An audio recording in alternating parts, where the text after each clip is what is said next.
ever there was an audience that would get me nervous, it would be this one. So we've really got a who's who here, which is fantastic. So thank you for coming again. And the main thing really I wanted to start with is that I really like questions, and that won't be a surprise to many of you. And questions is going to be a core theme of it really, is that there might be more questions than answers in the room, and there's certainly a lot of questions on your tables for us to get to in time. But my role really at the start of this is just to try and set the scene a little bit, clarify what this is, what this isn't, but more importantly just to give you all the permission to be as stirring as you like in this and really take it where you want. It's interesting characters talking about interesting topics, and so whatever comes of it, comes of it. Now, one of the reasons why I love questions so much is because, of course, they can tease out information, but above all else, they can also be. They don't always have to be neutral on questions, let's say, and I've been known for the old long question as well as a pointed question on things like physio matters. But also, does anyone think that questions questions can't be aggressive? Does anyone disagree with that? No, I mean, I ask that sometimes when I'm giving talks, and occasionally I get the odd hand and I immediately ask them if they're an idiot. And essentially, because questions can be incredibly powerful for whether they can be quite pointed, and they can be biased, and they can be bent out of shape. And so what we want to try and do today is get questions of all flavours going in the room. And typically, in physio math style, we want to question everything. One of the big questions that kept coming back from some of you on email, some of you were saying, yes, but what is it? Or a few wanting a clarification before we started as to what this even is. And to be honest, for my bit anyway, is it a lecture, a suggestion, a rant, a pitch, a proposition? Is it just a precursor to a party? And it could be all of those things. But essentially, we haven't necessarily deviated too far from the script that we put together a couple of months ago when you were invited. And the main part of that being, define the scale of any problems in contemporary practice, propose pragmatic, ambitious strategies for progress, and offer insights into the work occurring behind the scenes on many fronts, because there are lots of different people doing brilliant work. Can we bring that together to form some sort of consensus, and then making you all realise just how much you've got in common and how much the differences that you have are of interest rather than something that you can have to fight about. Now, above all else, I sort of hope I'm wrong. I hope that my take on these matters are wrong. I hope that really that the sort of things I've been talking about a lot, both on and off the internet for a few years now, as well as the team that we've put together, I hope we're wrong, because essentially it saved me time, it saved me money, it saved me a lot of hassle. And so I promise that above all else I'm open to that. I'm open to us being wrong, being on the wrong track, and that's what this is about. It's about a process in which we get a marketplace of ideas and we throw it into the ring and see what happens and see what comes up good. But I'm not shy to say that straight out of the gates, is that if anything I come to say as I set the scene, anything that comes of this, any of the questions that you think are on the wrong track, then don't be shy to say it. So, to clarify what this isn't, okay, so on the topic of reasoning, responsibility and reform, it's important for us to recognise that we're not suddenly trying to have a little back-patting contest and that we're all just going to be really pleased with ourselves, because it is a great audience, as I said.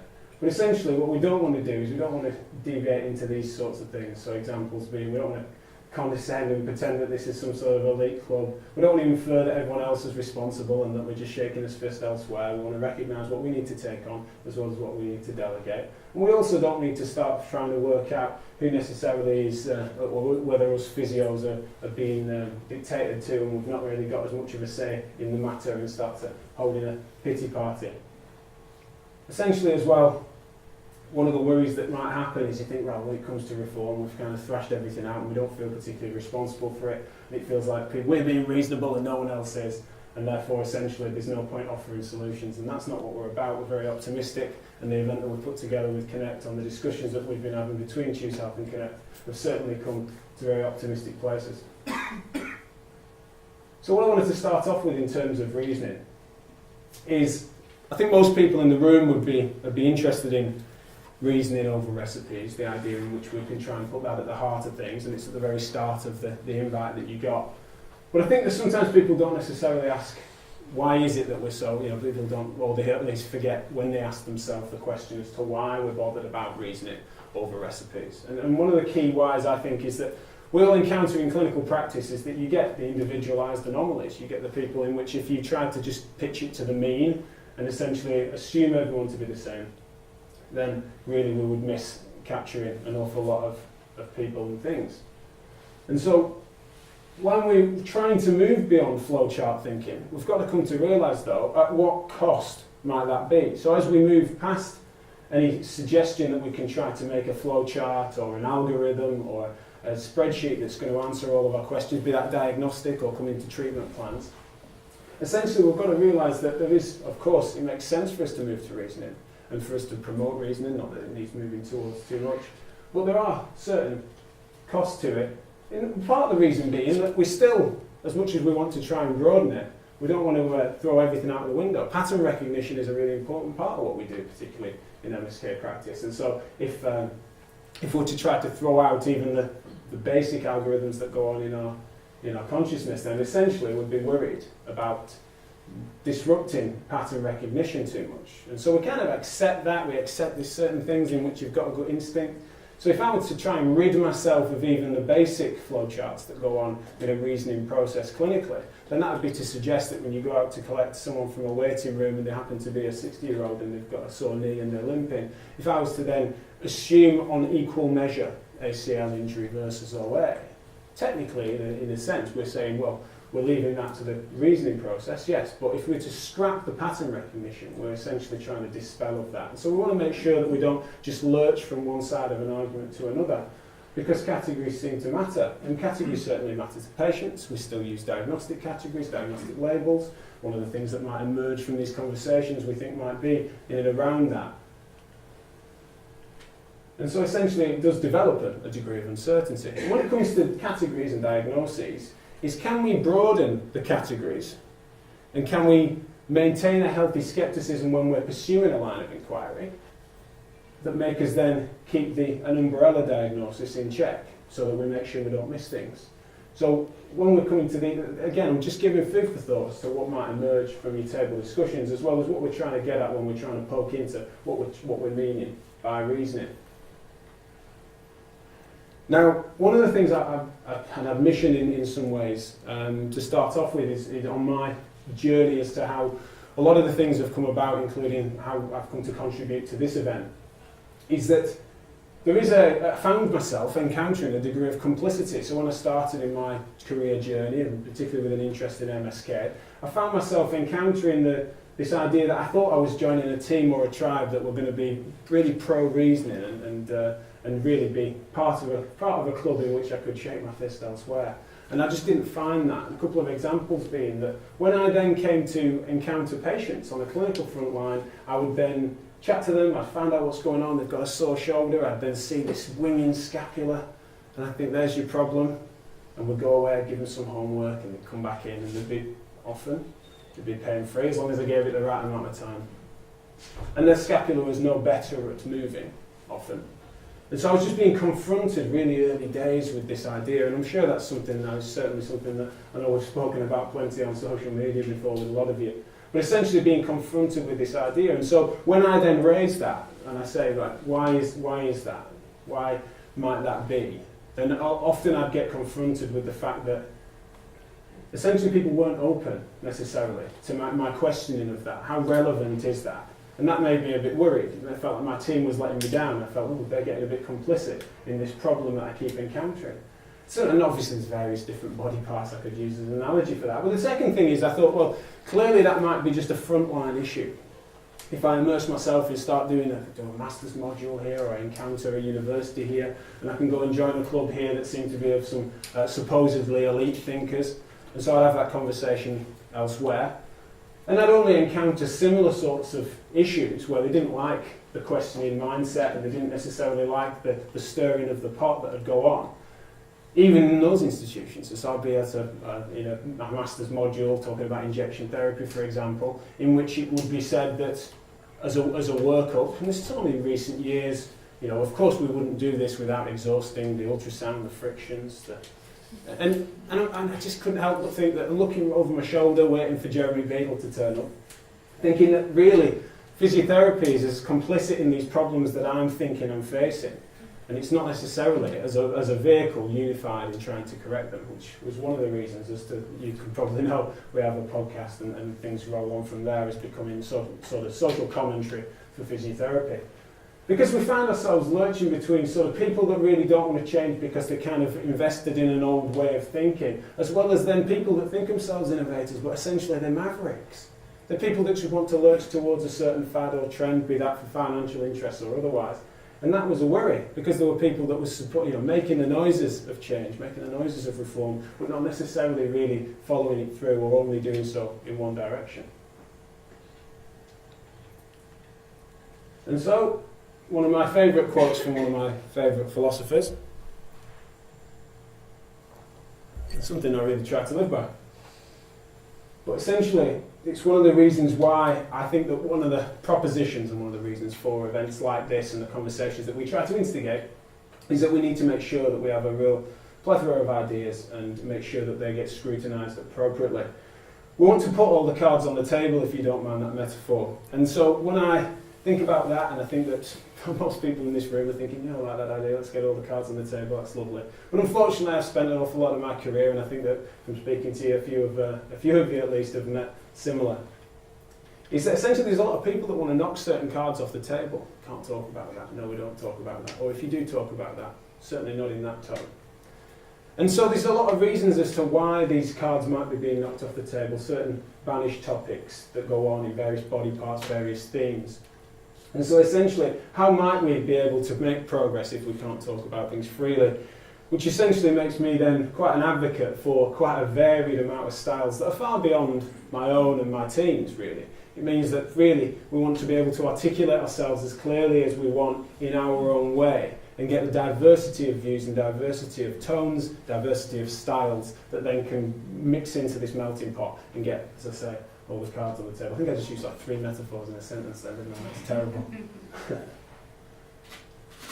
But one of the things, and so this was one of the things I wanted to touch on again with setting the scene, one of the reasons why I'm really interested in free speech as a concept and why we share as much as we can do and be as transparent as we can, is that one of the interesting things is that zebras, I don't know if anyone knows this, but zebras are camouflaged. Okay, so if anyone's read any Sapolsky, he's kind of into this, but zebras are camouflaged, but they don't look particularly camouflaged. A lion might look camouflaged against this backdrop, but they are. And essentially, a zebra, it's rare to get a photo of a zebra on its own, because they're camouflaged against the herd. And so essentially, evolution has done its bit, and it's found itself to be that when a predator is tracking zebras, it really struggles to differentiate and doesn't know who to chase, and so they camouflage themselves against the herd. The reason I'm using that example is because unfortunately we humans can be complicit in this, particularly in an age of social media, an age in which our social circles have sort of grown, which has its pros and its cons. But essentially we can hide in groups, and we can also then pillage in groups as well. And so essentially it is an age of ever more tribal thinking. We know that far beyond physiotherapy as well. But essentially, if we can't articulate ourselves as clearly as we can in the ways in which we can, then how can we necessarily come to the best ideas? We won't know because it hasn't allowed itself to play out. I'm really into the idea of we've got to make sure we speak truth to power. It's something that I was always found really important, and that I always found that easy to be, that you'd shake your fist upwards, and anyone that was in a position of power and authority would simply just be shaking our fist upwards. But essentially there is also then shaking your fist at a mob that might form, whether you're involved in it or not, essentially recognising when things are going off track. And with physiotherapy I see an awful lot of this, and I'm not for a second, and this is a really important bit, is this isn't me saying, so join my club. Okay, this isn't me saying join this tribe so we can hide together. But I do think we need to be wary of it, because I think it is rather unreasonable. And so in physiotherapy and amongst other things, I think a lot of times we're pursuing, I've really given a lot of thought to what it is we're trying to bring together, and one of the things that I reckon starts to divide us is there's this concept in which when we're coming to reason, we recognise as physio that we're trying to map objective and subjective variables together, and really we're chasing and pursuing truth.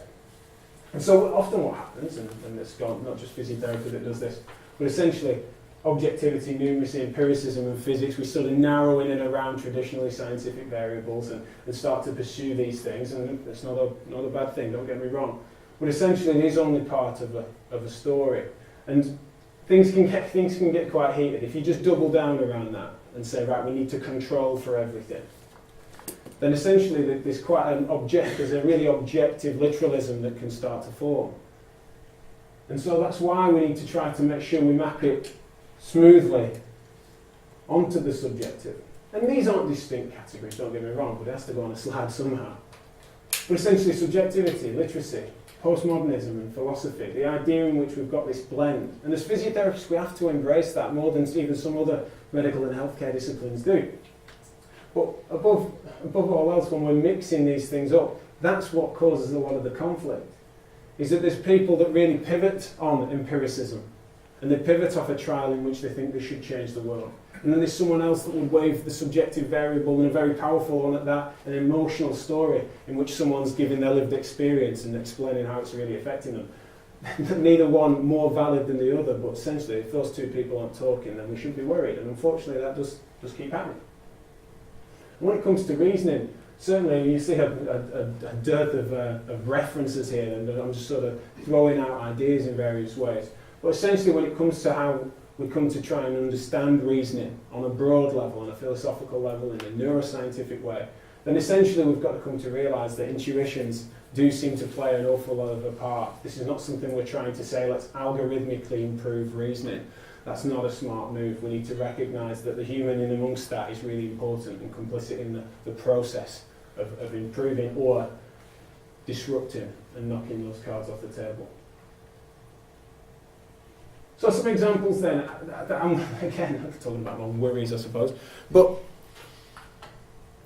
one of the things that I've come to notice and tried to keep my ear to the ground on is that I find that across the spectrum of practice, and even across the spectrum of this room, is that people aren't necessarily going to be confronted with the counter-narrative, the other variables in play, when they are doubling down in and around their zebra herd. And so essentially, if an academic, if a researcher isn't necessarily is reading about control groups and variables like that on a regular basis and aren't confronted in clinical practice by the anomaly, or by the person that's not buying what they're selling based on this piece of paper, then no wonder they're kind of going to double down in and around their group. Similarly, if a clinician is not encountering the concept even of a control group and how the other variables might be in play on helping that person get better rather than the thing that they've attributed cause to, then essentially they're not going to necessarily be doing that. And so that's why being pro-question mark and being pro-conversation is important. And I know I don't need to convince you guys of that, but it's something that really, I think there are certain structures that form, even funding streams that do this, that start to naturally divide us even with the best will in the world. I'm sorry to put these sort of harrowing photos up, but it was the only way I could really try and articulate this message, which was the idea in which really as physiotherapists, as intuitively caring individuals often as to why we've gone into healthcare. And empathy is a really important thing. It's something that I think is I mean, I doubt there's anyone going to disagree with that. I know I said I want all the cards on the table, but I doubt there's anyone wanting to knock the empathy card off anytime soon. But essentially empathy is a really interesting emotion in which has been studied quite thoroughly. And the examples here, we've got a single, a pair and a group. And empathy can be a really useful thing, but it also can be blinding. So I just wanted to give an example as to why it can sometimes be a downside, because people think, well, how can you have too much empathy? But as far as when they've done some studies in this, and it's been quite thorough work that's been replicated numerous times, is that essentially when you have a single child and you were to read, be that neuroscientifically, which is obviously a bit controversial, but essentially in any measure, when it comes to sort of scoring empathy, people shown a child, they would then give a rating. And in whichever order this is happening, people would then be shown 2 children or 3 children, and then a whole group of children, or a whole group of people. And they would consistently report less empathy. Now that's not necessarily just a subjective variable of giving it, and as I say, they've tweaked and tinkered with this, and it's not settled, but certainly that's the direction of travel from the research. Now the reason for that is really quite complicated and sometimes surprises people, is that when you see one person in need, or you see, particularly in this circumstance, a child in need, then your empathy is a trained, evolutionary, shall we say, a value in which you sort of recognising that you might be able to help that child out. It's something that really you might be able to bring that in. If you came across them, you might be able to bring them into your family and look after them. Essentially, when people see more, essentially the suffering is doubled. So two children in similar circumstances that are probably not going to be able to help each other much. But essentially our intuitions sometimes, our natural empathy, if it's on its own as a value without any reason to it, can sometimes mean that you have less, because it's less likely that you might be able to help on an intuitive level if you were to bump into them, as I say. And then a group here makes them think that, well, that's too much, I can't take that on. And so it's just an example in which empathy can sometimes blind us if we were to lean on one variable, and that goes for anything else as well, then that can sometimes be misleading. And so when it comes to our discussions about reasoning today and beyond the room, is that we want to try to make sure we come to realise that we want a really broad analysis of all these things, and sometimes that can take us into unpleasant places. I couldn't think of any more than that. And so one of the things that I think is telling in our profession and beyond is that we want to make sure that when it comes to disagreement, we want to recognise we don't try to it's all well and good at having differences and disagreements, but trying to legislate for the one that you don't like and trying to shut it up is quite difficult. And so, as you might have heard before, it's not something that I'm really pro is censorship, and I think it's something that we need to be mindful that we will enforce self-censorship on people if we're not able to speak freely. What do we do with dissenters in our profession? Are they championed? Or are they sort of hushed and pushed under the carpet? Do we have any core values in which we can recognise that really we can pivot on? Is there a competence in which we can recognise is a base level that we need as a profession and as an industry? Is there a level in which we want to make sure that we all sort of sit by and stand by, and then variation amongst that is useful? And it brings us to responsibility. And essentially, these are deeply divisive topics. I was speaking to Chris Worsfeld, who just came on the podcast. Unfortunately, he couldn't be here today. But essentially, the reason I mention him is because he was saying, can you give me we had some lunch, and after the podcast he said, can you give me a highlights reel? What it is you're trying to get at. And when I gave him like a 5-minute pitch or whatever it be, he said, well, yeah, that's really interesting. I can't imagine anyone will disagree with that. So that's great. I kind of want them to.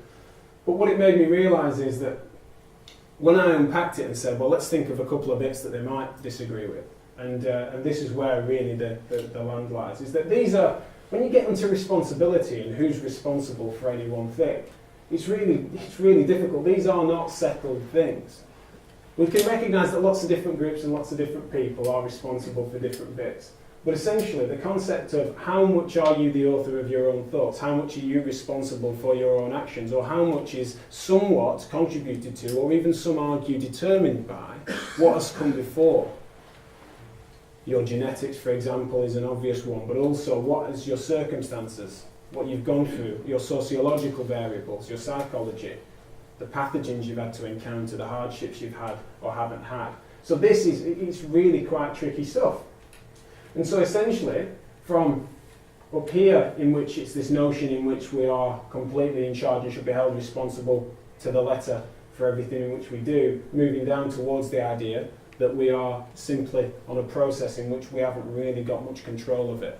And so, as I say, not settled stuff. And so when I'm talking about responsibility, it'd be so easy for me to give a rally cry to, well, everyone's a bit responsible, let's talk about the differences.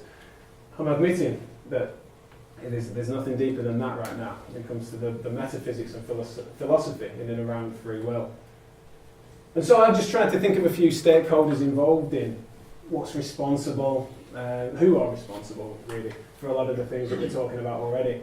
And so up top we've got, I think these are just first image that crops up when I search it on Google, but essentially these are doctors and medics, universities, service providers loosely, the government, social media celebrities, or people making noises there. Physiotherapists, that's a classic physio shot, isn't it? Team shot. Chimics galore. No five-a-side kits, by the way, I don't know if that's okay. This was mainstream media, the public at large, as well as some of the groups at various different scales that are involved in helping with these things. And so I don't think anyone would disagree that any of those are wholly responsible or not responsible at all. But essentially the deviations within it is quite important.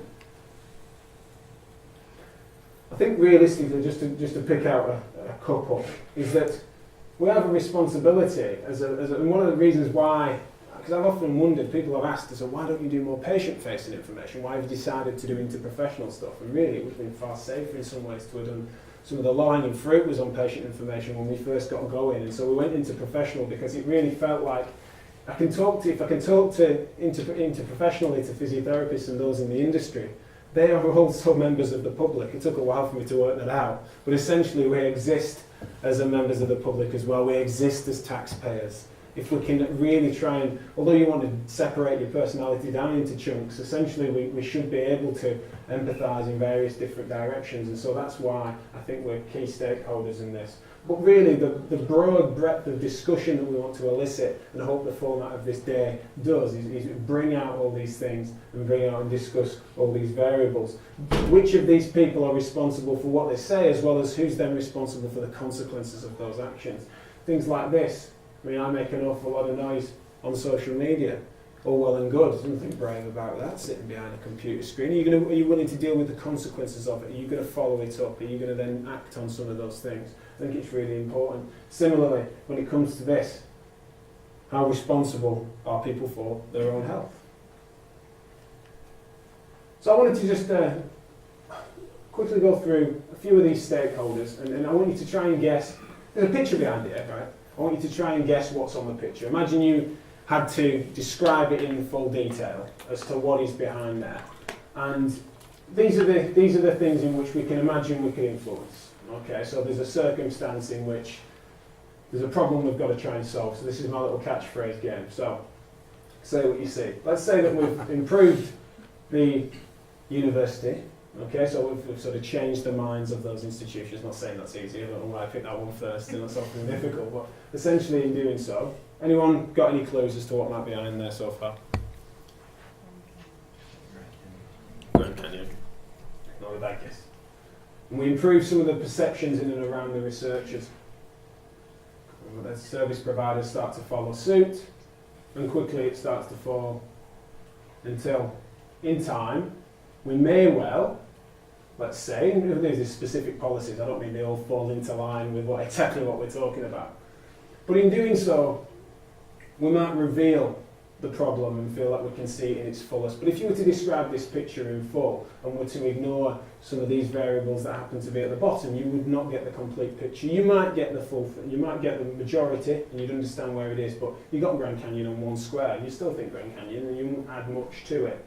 But essentially, the reason why I think responsibility does find ourselves talking in some of the most difficult conversations are in and around this bit, because I think it really does help to reveal the important parts of the jigsaw. So if we improve the responsibility and the acceptance and accountability within physiotherapists and the industry and the profession, the clinicians, as well as then trying to help to balance that out as to what are we responsible for and how much are people responsible for their own health, then that really can reveal the important part of the story, which is of course at the front of the scene. And that's, again, I'm just trying to break down some doors here, and some of the most complex discussions in and around responsibility when it comes to the public. Again, just I think that's me Googling public, or Googling some sort of mass of people. But when we're talking about responsibility, who do we deem responsible for health? How much do we put onto our patients? How much should we put onto our patients? What threshold of care do we wish to fund in this country through taxation?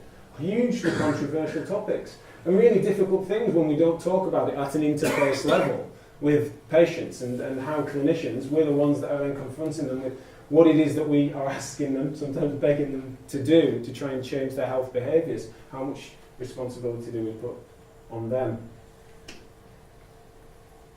And so, to physiotherapists, again, Google physiotherapists, you usually get images like this. And I hold him responsible for pointing at which disc has slipped.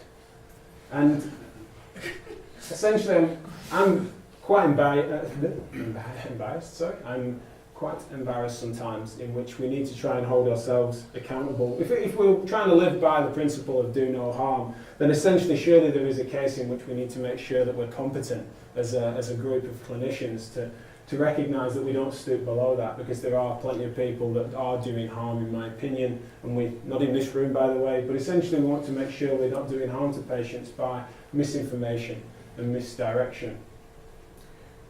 One of the things we need to try and do, I've always said this, is get our house in order. And this is one of the reasons for instigating these conversations, is that can we stop this guy pointing at which disc has slipped? And can we somehow hold him accountable for trying to change the process and change the messaging? And whilst I don't think I need to convince you guys, there's an awful lot of people that do. And so again, part of the conversation we're trying to instigate. So it brings us to reform.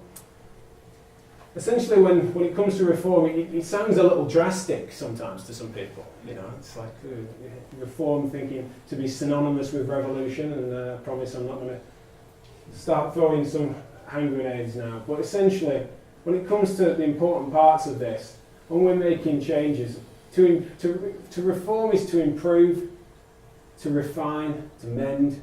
And then also, I didn't put that in by the way, it says to rehabilitate. And we're pretty good at that, right? We're into rehabilitation. So can we rehabilitate systems? Can we scale up some of the things we're good at clinically? Can we balance the subjective with the objective? And then start to scale towards a process of reform. If something needs to change, what and how might we instigate it? Let's skip over that. Now, one of the things that we wanted to sort of think about today, above all else, is what would reform look like? It's all well and good, it's all grandiose, it's really difficult to put forward, and I'm not suddenly going to make a pitch and see if you'll sign up to it. It's something for us to discuss. I love this picture, by the way, not just because it's pretty, but essentially you can go in completely the opposite direction on the same road, going to the same goal.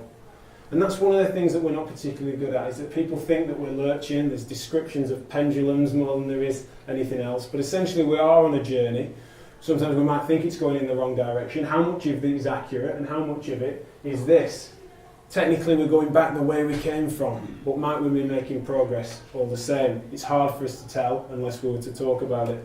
So when we think about reform, what's it look like to you? What does it matter at your interface clinical level? How does that scale up operationally and what stifles you? How does it look like organisationally? What are the perceptions? And there's some of the tables here about media perceptions, public perceptions. How do we try to counter that? How do we offer interesting, exciting counter-narratives that are going to be really changing people's minds for time to come? Where's the leadership going to come from? Who's going to be able to provide that insight and has the understanding as to what things we face on all of those levels I've just described?